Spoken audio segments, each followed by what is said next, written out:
ಜಿಲ್ಲೆಯ ಜಾನಪದ ಪರಿಷತ್ತು ಹಾಗೂ ಮೈಸೂರು ವಿವಿಯ ಪ್ರಸಾರ ರಂಗ ಜಂಟಿಯಾಗಿ ವಿಶ್ವ ಜಾನಪದ ದಿನ ಹಾಗೂ ವಿಶ್ವ ಬುಡಕಟ್ಟು ದಿನವನ್ನು ವಿಶ್ವ ಪ್ರಜಾಪ್ರಭುತ್ವ ದಿನದಂದು ಕುವೆಂಪು ಸಭಾಂಗಣದಲ್ಲಿ ಆಚರಿಸಿ ಜನಪದ ಕಲಾವಿದರಿಗೆ ಹಾಗೂ ಬುಡಕಟ್ಟು ಮುಖಂಡರಿಗೆ ಸನ್ಮಾನಿಸಿ ಈ ಎರಡೂ ಕ್ಷೇತ್ರಗಳನ್ನು ರಕ್ಷಿಸುವ ಅಗತ್ಯವಿದೆ ಎಂದು ಮನಗಂಡು ಬೃಹತ್ ಸಮ್ಮೇಳನವನ್ನು ವಿವಿ ಮಟ್ಟದಲ್ಲಿ ಏರ್ಪಡಿಸಲು ತೀರ್ಮಾನಿಸಿವೆ.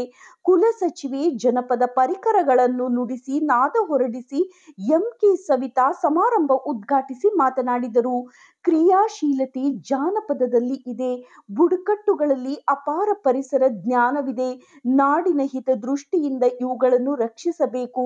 ಇಲ್ಲಿನ ಜ್ಞಾನ ದಾಖಲಿಸದೆ ಒಂದು ಹಿರಿಯ ಜೀವ ನಮ್ಮನ್ನು ಅಗಲಿದರೆ ಒಂದು ಜ್ಞಾನ ಭಂಡಾರವೇ ಸುಟ್ಟು ಹೋದಂತೆ ಎಂದು ಇವರು ಈ ಕಲೆ ಜ್ಞಾನ ಉಳಿಸುವ ಅಗತ್ಯವಿದೆ ಎಂದರು. ಆದಿವಾಸಿ ಸೋಮಣ್ಣ, ಲಕ್ಷ್ಮೀ ಮೊದಲಿ ಮಾದಯ್ಯ ಹಾಗೂ ಜಾನಪದ ಕಲಾವಿದರನ್ನ ಸನ್ಮಾನಿಸಿದರು. ಮುಖ್ಯ ಅತಿಥಿಗಳಾಗಿ ಪಾಲ್ಗೊಂಡಿದ್ದ ಪದ್ಮಶ್ರೀ ಪುರಸ್ಕೃತ ಆದಿವಾಸಿ ಮುಖಂಡ ಸೋಮಣ್ಣ ಮಾತನಾಡಿ, ಆದಿವಾಸಿಗಳನ್ನು ಕಾಡಿನಿಂದ ಹೊರಗಟ್ಟಿ ಪುನರ್ವಸತಿ ನೀಡದೆ ಸರ್ಕಾರ ವಂಚಿಸಿರುವುದು ನನ್ನಲ್ಲಿ ತೀವ್ರ ನೋವುಂಟು ಮಾಡಿದೆ.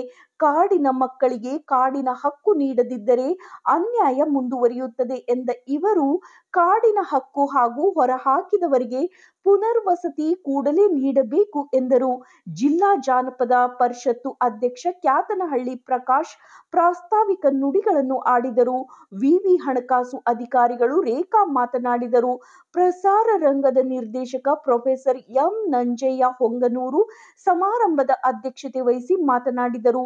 ಸೋಮಣ್ಣನವರ ಹೋರಾಟ ಮಾನವೀಯತೆಯ ನೆಲೆಯದ್ದು. ಇವರಿಗೆ ಕರ್ನಾಟಕ ಸರ್ಕಾರ ಉನ್ನತ ಪ್ರಶಸ್ತಿ ನೀಡಬೇಕು ಎಂದರು. ವಿವಿಧ ತಂಡಗಳಿಂದ ವಿವಿಧ ಪ್ರಕಾರದ ಜಾನಪದ ಹಾಡುಗಳನ್ನು ಹಾಡಲಾಯಿತು. ವರದಿ ಶ್ರೀಕಾಂತ್ ಹುಣಸೂರ್.